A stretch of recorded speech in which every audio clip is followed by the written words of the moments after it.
Welcome to episode 97 of In Touch with iOS, a podcast that talks about iPhone, iPad, Apple Watch, Apple TV, and related technologies, plus tips, apps, and gear. I'm your host, Dave Ginsburg. My co-host, Warren Sklar's here. How you doing, Warren? I'm here another week. How you doing? You're here another week. Yeah, it feels like the weeks go pretty quick. I mean, they really do, actually. I mean, it seems like we do this show. We do another show. I do another show with you and Guy, and then every Sunday my wife does a Zoom call with her family. It just feels like, every time it comes up, I feel like this just happens. So I don't know. The weeks are just tying together, man. They're just tying together. Yeah, I thought we were probably busier than we were actually being in the office. So yeah, well, after 2 months, you find other things to do. So there you go. There you go. All right, we got the usual suspects of stuff we're going to talk about this week. Beta 4 came out. Magic Keyboard, some good stuff about that, and some good stories. Apple AirPods Pro, and we got a couple really good tips. One of them, I do a little bit of the anatomy of share sheet, and wanted to go through it a little more in depth, and we'll talk about that. So, but of course, before we do any of that, we're going to start off the news. First article that caught my eye. This was an Apple Insider. Apple expects iPad and Mac sales to grow in June Q3 despite the COVID-19. And guess it's not exactly surprising that they're in this uncertain world that Apple is deciding it couldn't provide useful revenue guidelines for its fiscal Q3 ending in June. And we just reported the results of Q2 last week. But from what I saw, the stock made it over $300 a share, back up to get close to where it was. So that's a good thing. Yeah, I think people are going to start buying iPads and Macs for sure. I got the new MacBook Pro 13-inch, and we got the iPad Pro, the 2020 model. What do you think of this? Yeah, I mean, on the Mac side, a lot of people were holding off because of the keyboard, and even though the issue is not as bad as everybody thinks it is, perception is reality. So a lot of people didn't buy it. So now that that's not an issue anymore, I think a lot of people are just going to say it's time to buy it. So they'll do that. The iPad Pro is good. The iPad line is good. The keyboard for the iPad is good. So I mean, there's not much in the lineup now that I wouldn't recommend somebody to check out at this point. So. We'll see what the quarter after that will do, but a lot of people are at home. A lot of people are using their iPads at home. A lot of people are using their computers at home. And a lot of people didn't have computers, at home. They just, a lot of people aren't like us and aren't tech crazy, and they go to work, sit on a computer, and then come home and they don't feel like sitting on a computer anymore. And that's craziness to us, but that's true. So now they have to get something to work. There you go. So a lot of the sales are going to be companies, buying it too, but it doesn't matter. It all gets purchased anyways. Yeah. No, it's going to be interesting to see, because of course iPad sales were way down last quarter, but I'd like to see a nice increase with it, but it's going to be hard to say what happens. But I think iPhone sales definitely are going to be. They're going to keep cranking. That's for sure. The SE, they haven't really said much yet as far as how many numbers are going to be coming out with that. But it's definitely going to be interesting. Say at least see where we're at. So, next story, WWDC 2020 is now going to be, as we expected, virtual. Well, they've officially announced the date. It's going to be June 22nd. There is going to be a Swift coding competition for students, which I think is kind of fun. And everything is going to be held exclusively online, which is not surprising because of the COVID-19 pandemic, and lots of cancellations, lots of other stuff, and a lot of other, like Google I/O and a lot of other conferences canceled. So this is hats off to Apple to continue on this. My interesting thing is, are they charging for this? They really haven't mentioned that yet. Have you heard anything about that? I actually heard they're not. I heard if you have a developer account, it's that's it. You don't pay anymore. So beautiful. So which we both do. We both do. So they said it was free for anybody with a developer account, and they updated the developer app a little bit on iOS not too long ago to prepare. How they're going to do it, I don't know. The year I went, you and I are the same. We have the developer account, so we could play with the betas. Not that we actually develop anything, which is fine. Which I should. I don't know what I'm waiting for. I don't want my app. What I'm waiting to not have my app out. If I had a good idea for an app, maybe I'd think about it, but I don't. Yeah. But that's the problem. Yeah, that's the thing. They're all out there anyways, But I mean, so when I was out in WWDC at the live event, there was a lot of sessions. There was a lot of things that. Oh, that's right. You did go. I did go. There's there's a bunch of things that were totally over my head, but not everything. There was a lot of things that were, interesting for just people in the field. Like at the time when I went, there was new tech. Maybe it was not even HomeKit. I forget what it was, but it was something coming into the ecosystem, and they were talking about how they're going to incorporate it, and you get like 50 or 60%. So if you have an account, check it out.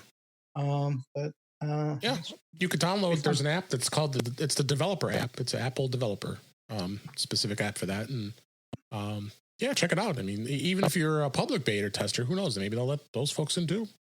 They really haven't got any specifics set. I would doubt it, but I agree with you. I would doubt it, but I think it's anybody that's paying the $99 a year. Well, we'll do it, and there might be a lot of people that sign up to do it just to it's $99. If you don't have a developer account, a lot of people might be interested just to check it out for $99. Yeah, why not? Yeah. I mean, it's not that terribly expensive. I mean, that's for sure. So I'm looking forward to it. Obviously, I mean, other conference I had gone to in the past, JAMF, the JAMF JNUC, the JAMF user conference, JAMF Nation, I should say. And they were planning on moving away from Minneapolis for the first time in over 10 years, because that conference would always be up there about 10 years. That conference was going to be in San Diego this year, and they already decided to cancel it and make it all virtual. And the good thing is that conference also is going to be free. So just sign up and get to watch the keynotes and the whole shebang. So I think that's the trend that's going to be the rest of this year. I'm pretty sure a lot of these conferences, it's going to be the streaming. And it's going to lose a lot of its charm. There's definitely no doubt about that, but I agree. It will still be interesting, but I don't think, definitely Apple, I don't think once the pandemic's over, I'm pretty sure they're going to go back to the way it was, because I think they enjoyed. Oh, sure. Yeah. Everybody wants the face-to-face. I mean, believe me, when I went to CES, it was great. A lot of good to see people, and you had folks that went or go to WWDC and a lot of the other conferences. Yeah, you just can't beat face-to-face in a lot of sense. So sure. Yeah.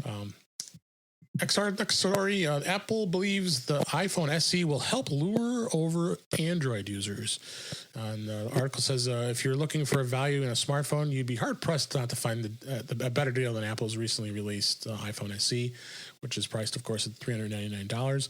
And their next-gen SE boasts that A13 processor. Result, the device can outperform pretty much any Android device out there in the Android flagships. I'm not surprised here at all, and even Tim Cook has been anticipating what the value of this iPhone SE is going to be. I think it's going to start luring a lot more people on to the Apple side of things. What do you think? Definitely. I mean, people go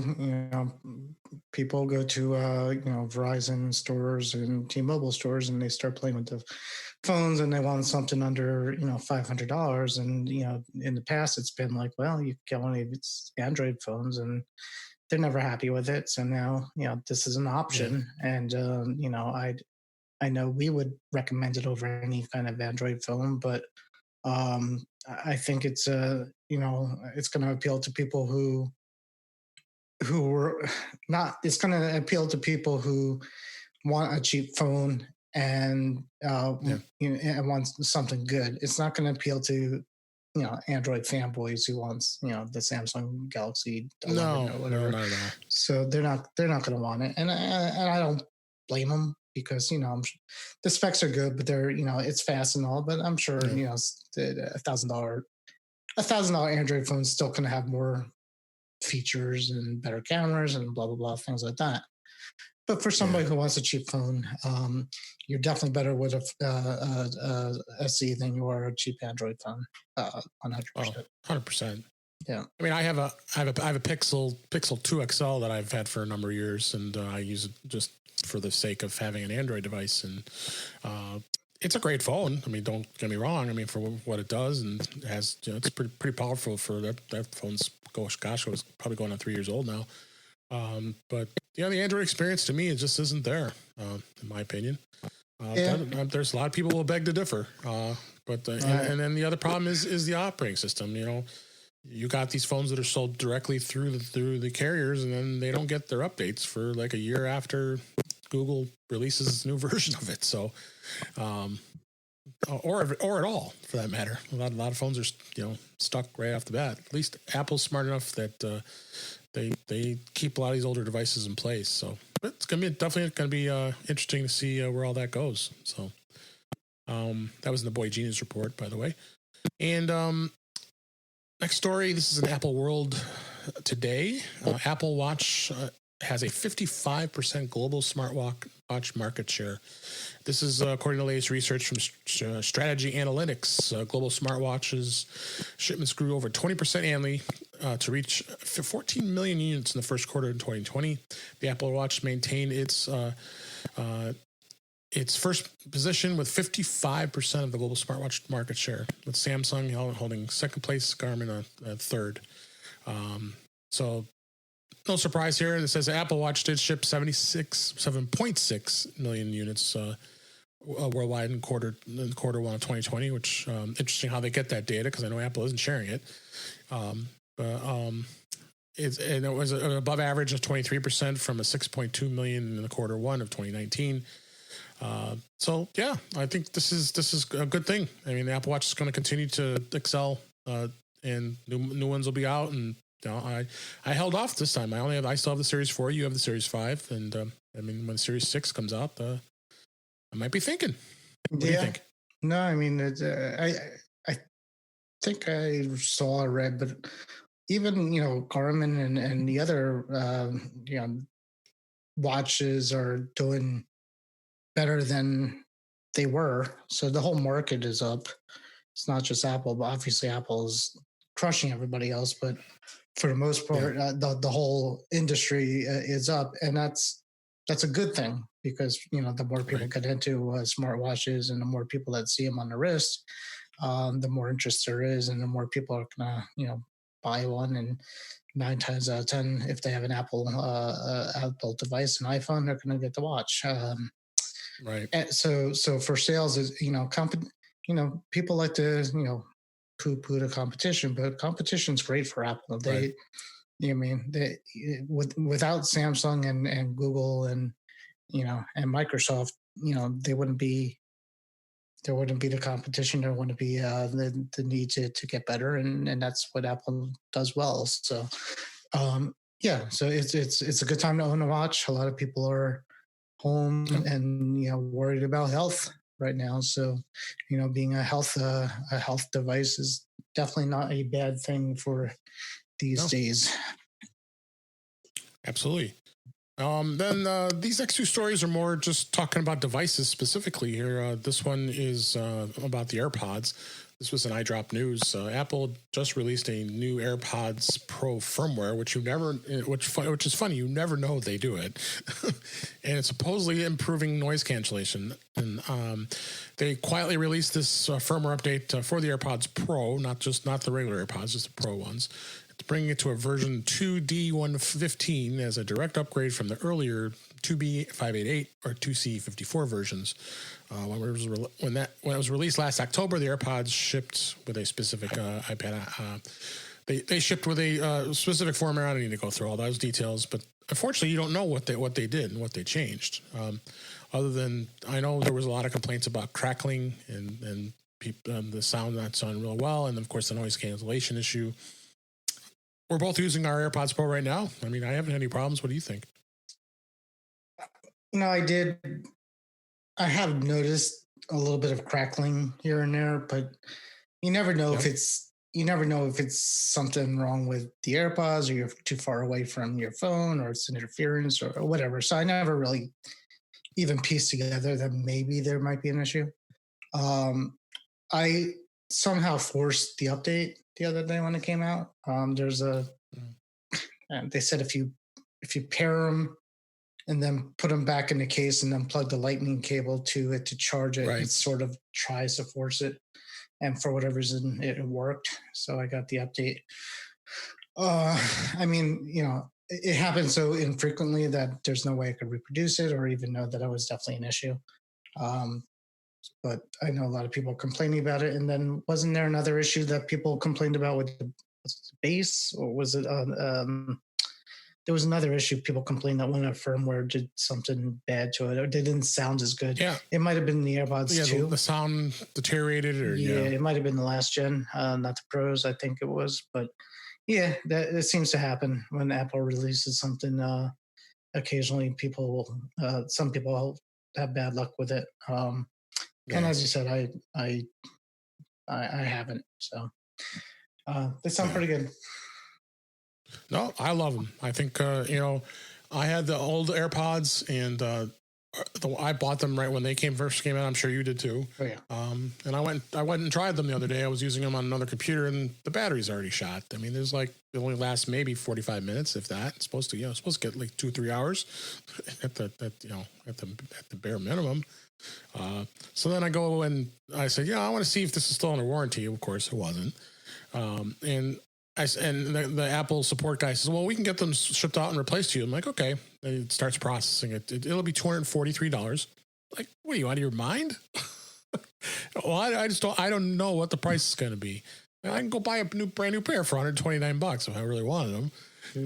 So a little silly. Spent all that time on there, and then he didn't even know. But that's a whole other story. Yeah, but, no, that's not perfect. We definitely give the AirPods Pro our thumbs up. We love them, and I use them all the time. Go ahead. Yeah. Anything else? No, I was just going to say I have a pair of Aftershocks, the bone conducting headphones. They're my close second. Uh-huh. Yeah, I like them too. So okay. But I found the AirPods. I'm a little headphone crazy here. I have the Beats Studio 3 headphones I got for free on for a Mac a year, 1 year. Yeah. Since I do get the the education discount, they were giving those away for free. And of course, my Bose QC35s, which I absolutely love those. And then of course the two the Power Beats minis, the ones that go in your ear with the rope with the string. Did you see the Microsoft Buds that they put out there? No, I haven't seen that. Take a look. They look like Frankenstein ears, is what somebody else described them as. Good old Microsoft. We'll see. So next story, this is in the cult of Mac. Brydge Pro Plus firmware update to a good start, but the trackpad issues remain. Brydge, if anybody's not familiar with the company BRYDGE, is a company that's been making keyboards for the iPad for years. And then I saw them at CES when I was there in January, and they had a really cool Brydge Pro Plus keyboard with a touchpad. And this was, of course, before we knew that Apple was going to come out with one at that time. So I was drooling over a little bit, but I thought it was really nice. But I got a lot of great reviews, but unfortunately, the people just did not like the trackpad. And if you look at the trackpad, actually, the trackpad is slightly bigger, I believe, than it is on the the Magic Keyboard, but it didn't work real well. So I guess they released this firmware out, and it still isn't fixed. Apparently, but everybody's still scrolling, still isn't working. It's broken. It's too fast. It doesn't do the turn down the scroll speed. From what I read, it won't do the 3-finger scroll. Yeah, it's a shame. What do you think of this? I think it probably has a lot to do with the fact that it doesn't use the pins connector. I think because it uses it goes over Bluetooth. And I think it's probably part of the reason. I think Apple could get a lot better response time out of the direct connection, and that's going to help with the trackpad for sure.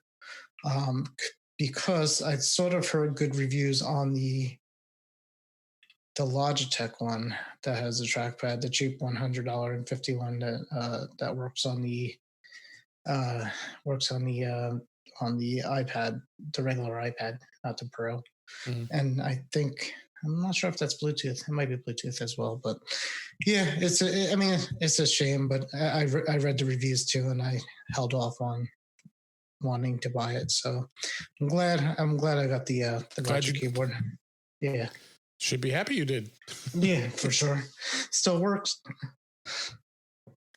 All right. Well, that's the news. Let's move on to some of our topics for tonight or today or whatever you're listening. Beta. We always talk about beta, and 13.5 is still in beta. And beta 4 just came out, actually, I believe yesterday, right? And I didn't see any major changes to it. What do you know a lot of the stuff that they have enhanced with 13.5 if you could recall so far? No, not really. The only thing they're really doing is the COVID stuff, from what I see, and I don't see anything different from the last beta. Everything still works as far as the same with the mask. If you're wearing a mask, it's still, which I love this feature, by the way, but the mask will be detected and let you swipe up quickly.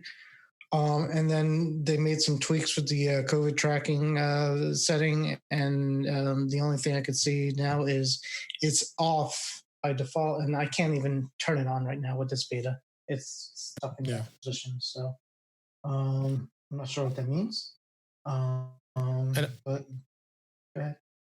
Now, I know that they did add a new feature in Face ID, including, like you just mentioned, the Face ID changes with the mask, and then the exposure notification. And they also added a feature for medical ID information, where you could actually share your medical information with a first responder.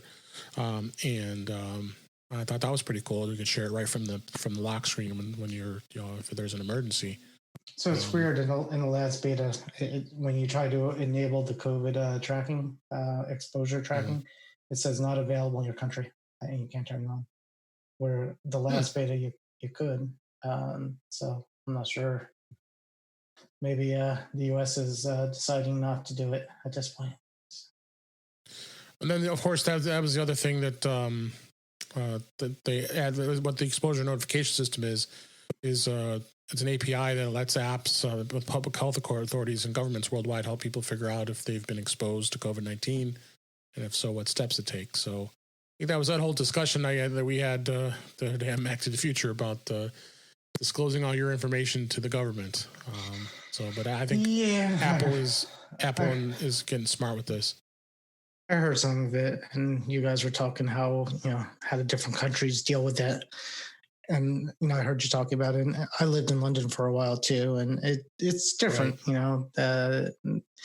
I found that British people are a lot more concerned about privacy than we are here, and a lot of it has to do with at least London has been starting. They've been starting surveillance on the public long before we have. They had traffic light cameras way before we did. There was actually some kind of rumor that said in London there was no public spaces that you could actually be in that you're not on CCTV. So it's just a different. At this point, we're just trying to get rid of this pandemic, whatever it takes at this point, so we could get back to life. Is how I feel. Whatever. Yeah. If the government wants to come in and take my blood, fine. At this point, think we're getting pretty close to the last to the release of 13.5 pretty soon here. I wouldn't be all surprised if it comes out as in the next few weeks, because with WWDC on its way here and moving from that. So soon iOS 13 is going to be old news. So yeah, we'd probably be at iOS 14 at that point, and it's definitely interesting to see. Yeah, we haven't heard anything about iOS 14 either. Like, I haven't heard any rumors. Yeah, I mean, some rumors, but there was one thing with the home screen looking a little different. That was right, where it's going to look a little bit like a little bit more like the Apple Watch screen, and the most recent apps are going to be not the most recent. It's going to do Siri suggestions on a home screen, more or less, of what apps they think you want to open. But that's all I heard. Yeah. So that's beta this week, and who knows? Probably I might have another beta version next week, and we'll definitely talk about it. So let's go on and talk about a little bit about the Magic Keyboard. You and I both have had the Magic Keyboard for the iPad Pro for about 2 weeks now. So now it's 2 weeks in. Where are you at with it? Are you using a lot more now? About the same. I'm getting to a point now where I use it where it makes sense to use it. Where the first week was using it for the sake of using it. But for the times that I use it, to work, it does exactly what I want it to do. And it's I have no issues with it. I haven't found anything that we haven't talked about. The little bit. Mm-hmm. The viewing angle could be a little better. The top row of the keyboard could be a little less blocked by the iPad. But other than that, and what I read is it's basically geometry. If they would have made it lean back anymore, it would have fell over because of the weight of it. So I still use it. I still love it. I still love it a lot more than I did before I got the keyboard. So iFixit actually, I would thought by now iFixit would have already had this thing torn apart and torn down and looking in the insides, because that's what they do. But we have an article in the show notes that we're going to link back to. Is they were able to do an X-ray, believe it or not. And I don't know if I've normally seen iFixit do that, but it's interesting to look at this picture to see the X-ray, and we're looking at what the inside of the Magic Keyboard looks like. You definitely can see right away with the keys. It's no longer butterfly. It's the Magic Keyboard. Did you take a look at this? What do you think? Yeah, so I didn't really look too deep into it, but I saw the picture of it. They said it was a lot of tech in that little package, so that's cool. Yeah. I mean, I still don't know why they couldn't get into it. I know it's probably hermetically sealed, but I'm sure they could have found a way. No, actually, they said because of their social distancing and teardown schedules, they weren't able to kept up from physically getting inside this Magic Keyboard. But I would venture to say at some point you will be seeing inside of it. Yeah, what it looks like inside. But yeah, I'm loving it. I have it sitting next to me a lot more now than I had ever before. Like the way it feels with the typing. Again, only thing I'm not so keen about is the battery life, that's I've been noticing that the battery has not been staying charged very long. So I'm plugging it in right now as it's down to 37% here on mine with the keyboard on. So yeah, with the keyboard, and with the keyboard on, when you close it, of course, it's not going. But you got to remember the backlit. The keyboard's backlit, so it's going to be using battery power with that. You definitely want to be aware of that when it comes to that. So, let's go through some tips and tricks with this Magic Keyboard. Have you gone through a lot of these settings yet, and tried a lot of this stuff yet? I have, and I just wanted to kind of share it with everybody else here. Have you? I'm looking. I did number one. Obviously, I love the fact that I could charge Yeah, so let's talk about that. Let's just we'll just start through these. And the first one is, and then we're linking to Mac Rumors did a great article on tips and tricks for the Magic Keyboard, but make sure we give them credit. There is a free USB port now, which is great. So now you can plug in your power to the port is on the left, and it's right into the side of the Magic Keyboard. So I just plugged it in now. So that's a charging port. Now remember, this is only a charging port. You can only charge it. You can't use it for data or plugging in like a drive or anything like that. So be aware of that. You do have to connect your external display or any other kind of stuff that's going to the main port that's on the iPad. But at least that frees it up now. So now you have 2 USB-C ports instead of 1. This one was interesting as far as modifier keys. If you want to be able to go in and modify the keys, maybe there's some keys that you don't use all the time, and you'd like to reclaim the escape key. You can go in and actually to do this. You go under General Keyboard and then Hardware Keyboard, and then there's a modifier section in there, and then you choose the modifier key you'd like to change. Maybe you don't use the caps lock all the time. You could change that to the escape key if you'd like. If you wanted to escape out of it, there's a global key on here too. You could you can go through and do modifiers of all these keys and add that. Have you tried that at all? Yeah, I did. I tried it for the escape, and I thought I would want the escape button more than I wanted the caps lock, and I was wrong, so I changed it back. So I've gotten used to life without an escape key on the iPad at this point. Yeah, I mean, I don't think I've used it. I mean, we weren't even using keyboards. We'd have it without using the virtual keyboard. So and that's the thing is, a lot of times you just, once you start using this thing, you forget that you can still touch it. And it's like, I'm like in something and I want to get out of this and I want to kill the app. And I'm like, you know what? I just lean over and just do it. And it works just as well. So the fact that you could use the keyboard and still use the touch, is great. Yeah. And a lot of people, it's so good that you actually forget that it's a touch keyboard. It's a touch screen. So, yeah. Yep. If you want to get access quickly to the virtual keyboard, you can go right on the on-screen virtual keyboard. You can to do things like typing in accident characters, and because you are limited, there are some things you can't do on this Magic Keyboard. You could touch and hold the downward facing chevron in the bottom right corner of the iPad screen, and then it'll bring it up. And then you can just hide it again. You can just tap the key in the bottom right corner of the screen again and do it. Have you tried that at all? No, that's never needed to get the virtual keyboard up yet. Yeah. So. Then you want to be able to adjust the backlight brightness. That's the only drawback that. There are no F keys, so you don't have no function keys, so you can't change it. So you actually go in. It actually goes based on the iPad Pro's sensors to detect the lighting in your room. So if the keyboard will go light or dark depending on what you're doing and if you press the keys.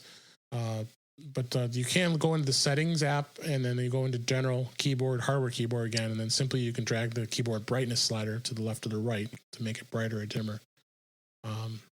And even Mac Stories actually for Federico Vitici created a handy shortcut that launches the hardware keyboard section directly, so you can have a little shortcut if you wanted to as well. And customizing the cursor behavior. Do you mind the cursor? Because I think they said that this was specifically designed that they really designed it with the iPad in mind. Do you mind it at all?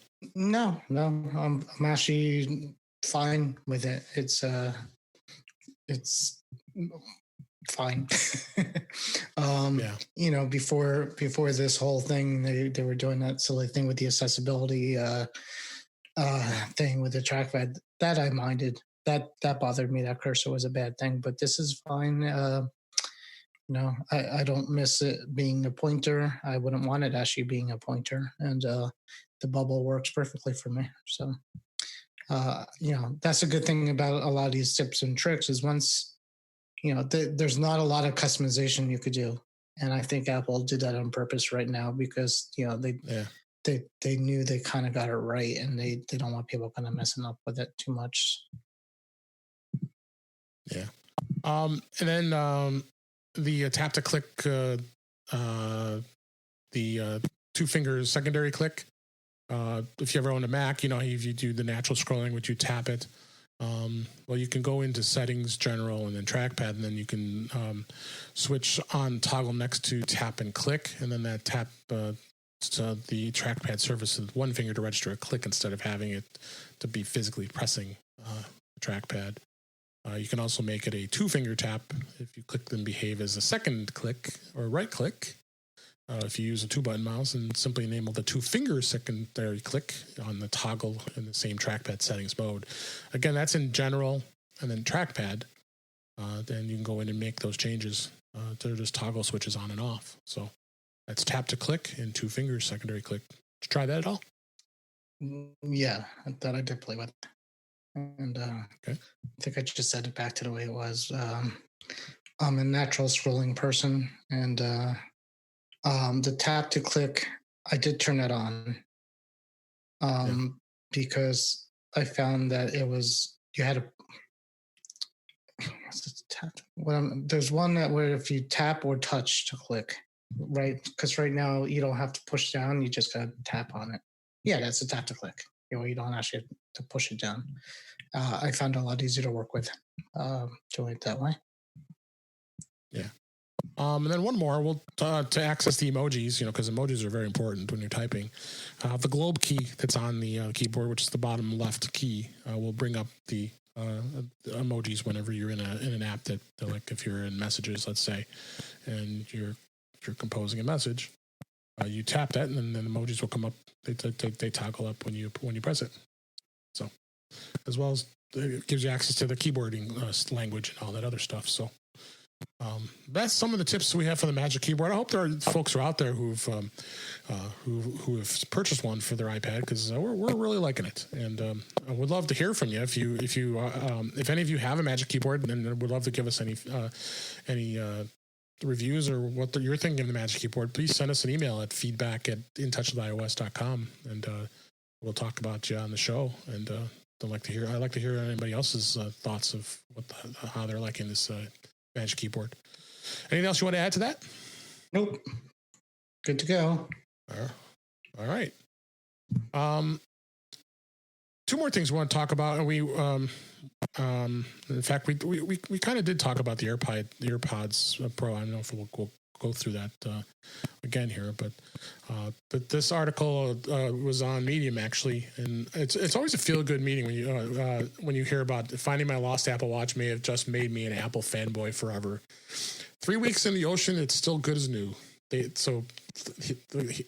Basically, he's out in the North Beaches of Sydney, and his watch came off of his wrist, and sure enough, they were able to find it. It was just amazing. It was in 3 to 4 meters of seawater, about 30 meters out of shore, and a surf break, and then I guess it came up on shore. After gone missing, someone had found it. Just crazy. Don't try this at home. What's that? So don't try it at home. Don't test the theory. I'm not saying don't try this, but I mean, you know, the stranger things have happened. I mean, it's just amazing being able to find these devices, and you know, besides the fact of finding it, which is great, is the fact that it helps with your life too. I mean, with heart measurements and AFib and all the other things that the watch has offered. This is just a great story. I'd hate to lose too, but I mean, amazing. If it's still in salt water and it still was communicating, just crazy. Yeah, I've definitely swam in a regular pool with my watch. I'm still a little wary about going to the ocean with it. So I think you can, but I'm not there yet. But definitely under just a regular chlorine pool, it's fine. Yeah. I'm a little nervous still. I'm still a little nervous swimming with my watch. I always take it off. I mean, I've got the cloth, the Velcro band, and I don't know if that does real well in water. So you probably have to switch it to the plastic band. How many bands? I got like 500 bands. I know you have 500 you bands. You and me both. Yeah. You and me both. Just swap it out with one of the other bands. I'll swap it out. Oh, yeah. No, I'm not complaining. I just as you see on the camera as we're Facebook Live here, I'm using, that's the band I have, and I just tend to not change it. I like it. It's so comfortable. But of course, I have to have 3 versions of this band in different colors. So, got the right color. Your band is as cool as mine. The black, it's the black bracelet. Yep. The most expensive band out there. Da-da. I got it used. Did you really? Well, I bought it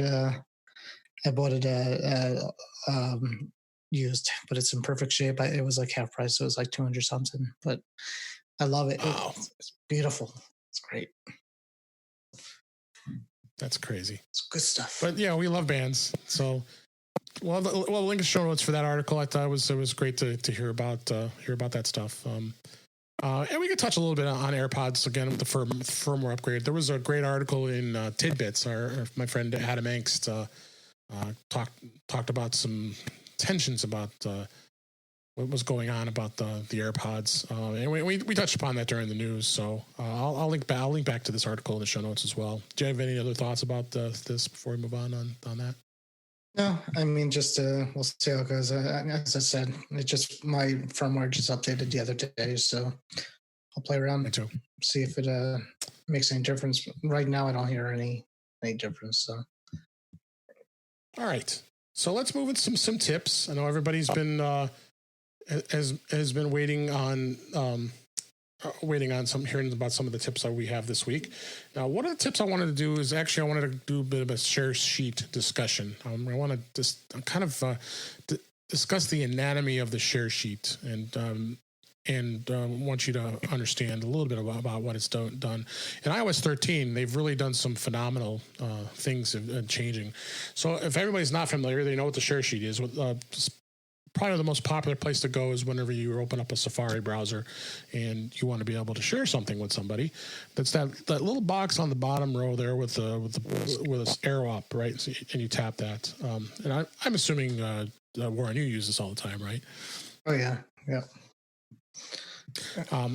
So what they've done is Apple's added some really enhanced features, and I have an actual image of with some arrow pointers that you're going to see in the show notes. As I describe this, but the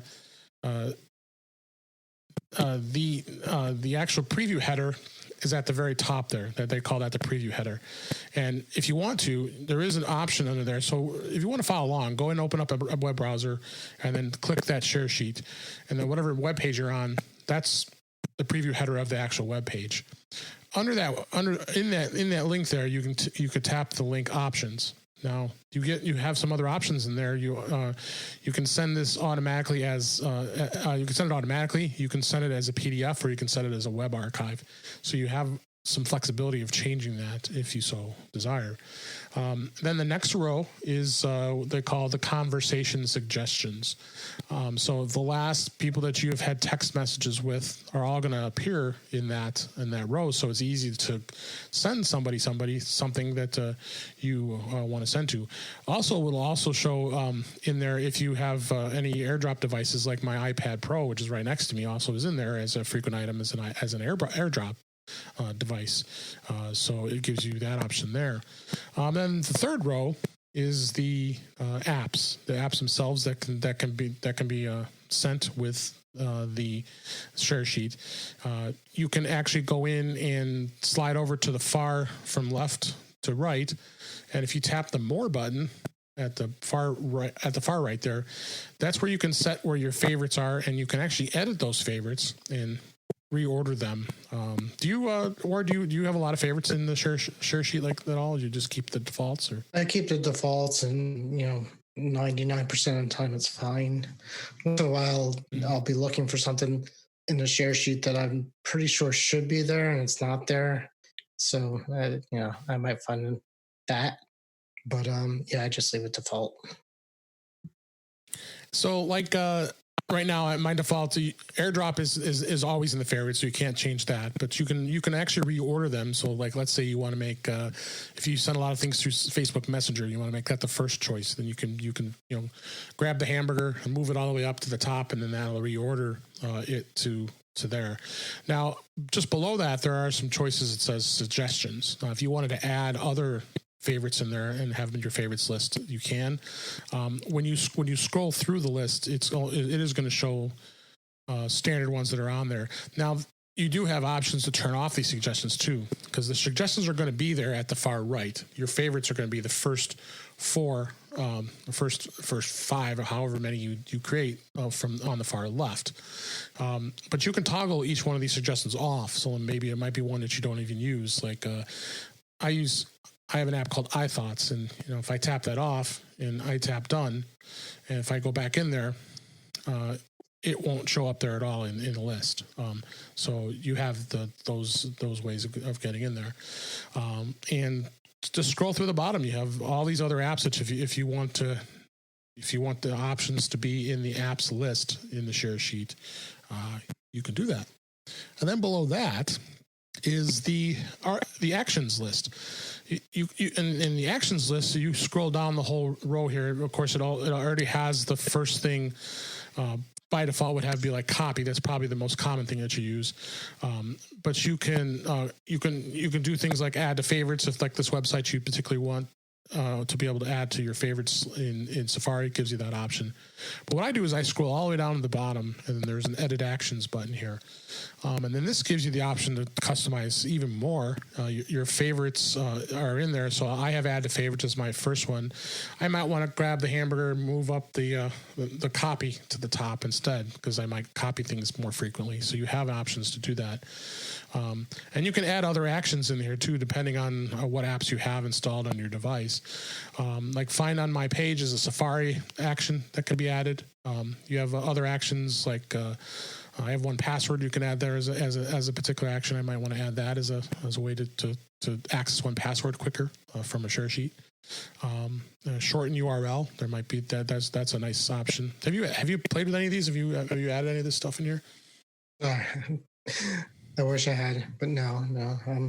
I mean, you weren't even aware of this stuff? No, I am, but it's actually it's a good thing. It goes to show that whatever I'm looking to do in the share sheet, I usually am able to do and find. So I don't have to play with it too much, and I use it all the time. I use the share sheet all the time. So it actually is pretty intuitive, and it does a lot of things. So I'll play with it, but for the most part, I'm pretty happy with the way it works. And it's there's some features. I mean, I think most people are. Yeah, there's features with some technology where it's like you could customize it and but a lot of people are like it's not useful and I don't use it, but it's actually in some cases you have to use it to do something, like print something. A lot of people don't.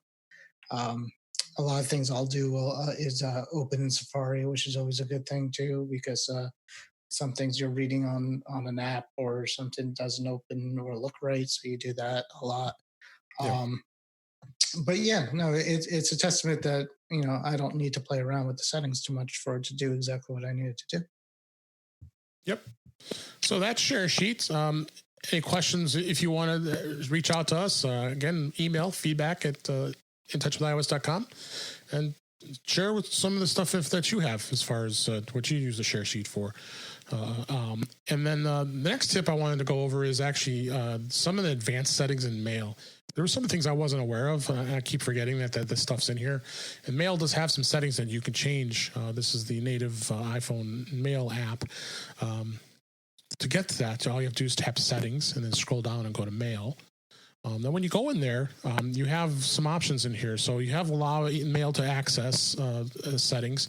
So if you want Siri and Search to be able to access Mail, you can do that. You can have Siri suggestions and all that kind of stuff. Same thing with Search. So there's some controls in there for Search.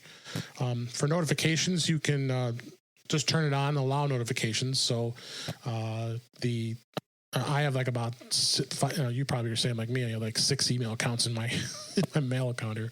And you can have it show just the badges, and you can have it to set where it goes if it's in a notification center, if you want sounds, all that stuff, that's all controllable in there as well under notifications. And then cellular data, if you don't want to be checking email over cellular data, you can turn that off, which is great. In the message list, you have preview, and there's you can set however many lines you want to see in the preview. It can go up to 5 lines. Have you changed the setting at all? I'm defaulted 2. Yeah, I'm still defaulted 2. I haven't changed that. I don't think there's any reason. Yeah. You could turn on the show to and CC labels. Keep that off. There is settings as far as how the swipe works. If you swipe left, you can flag. If you swipe right, you can mark as read. You can change those to however you want to do it. If you want to change swipe options, like you could change it to move or archive, you can go in there and make some changes to the swipe options. Messages. If you wanted it to ask you before deleting, I leave that off. I think most people do. That would drive me crazy. Do you sure you want to delete this?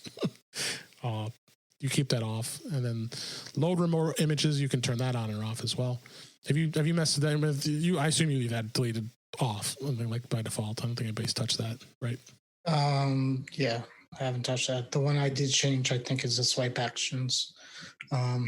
Because a couple of email accounts change depending on that behavior, depending on the type of account. Like Gmail, that defaults to archive or something if you swipe it. Whereas some, I don't want it to archive. I want to delete it. Yeah, so I changed that. So, and then Exchange will delete if you know. So I'm like you. Right. If I'm swiping left, I never want to see it again, ever. Yeah. And the rest of the settings that are in here, threading. The first thing I turn off is organized by thread. That drives me crazy. I hate that view. Yeah, I hate that too. Do not like that view at all. Collapse read messages. That's on.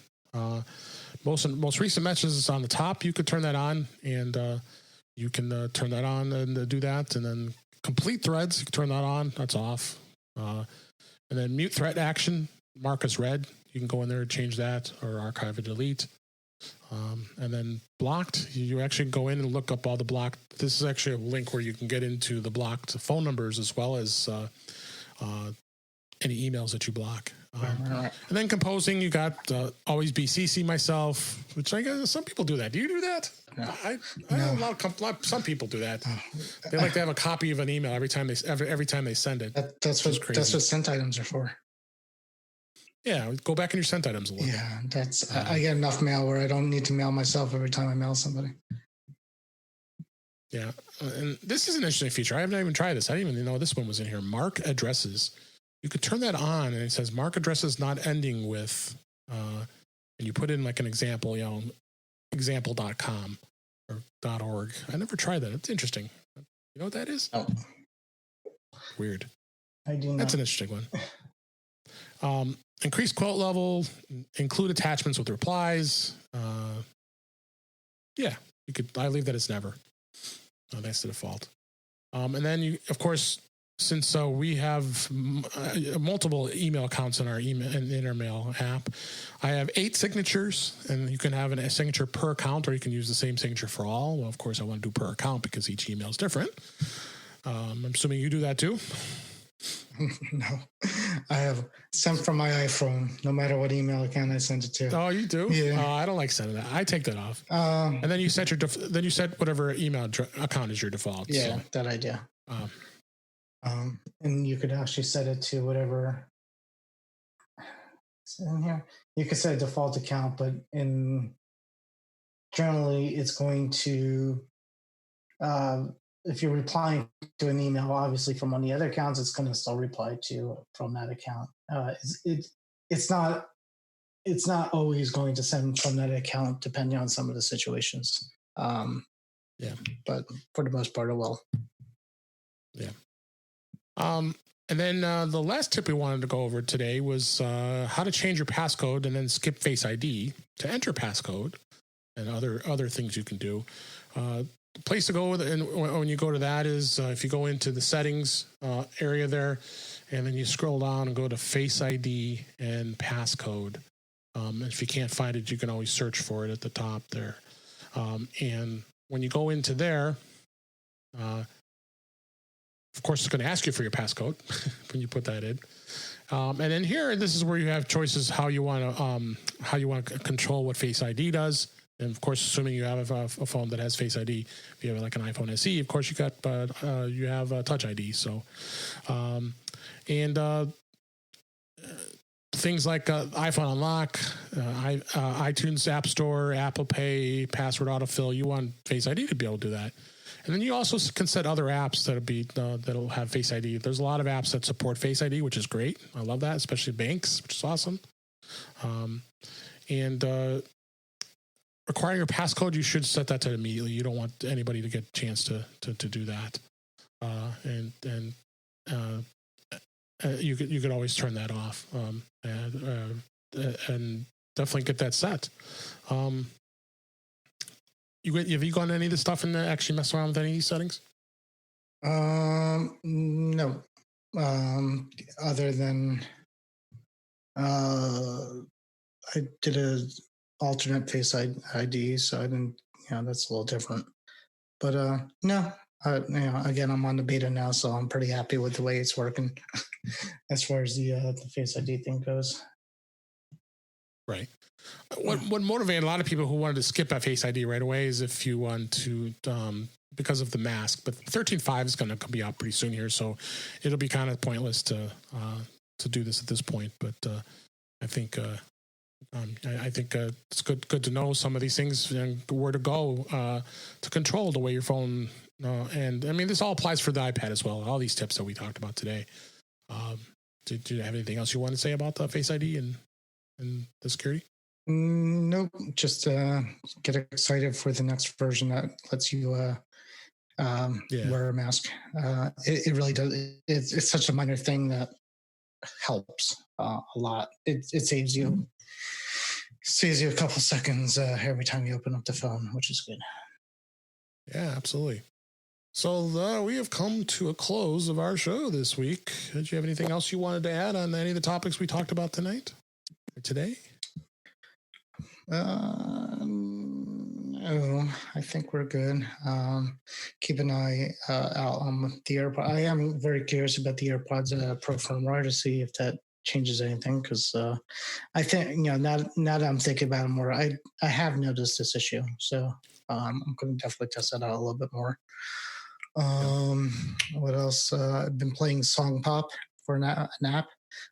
Song Pop 2. That came back? It came back. Yeah. It was like gone for a while, and then all of a sudden it's like number 1 or 2 or 3 in the App Store. So I'm like, why not? I'm bored.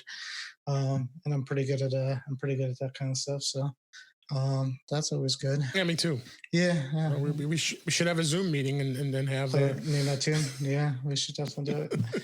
So that's been fun. And everything else is great. We'll see what happens this week with soon with this there's all the news stories with the governments and COVID tracking and all that.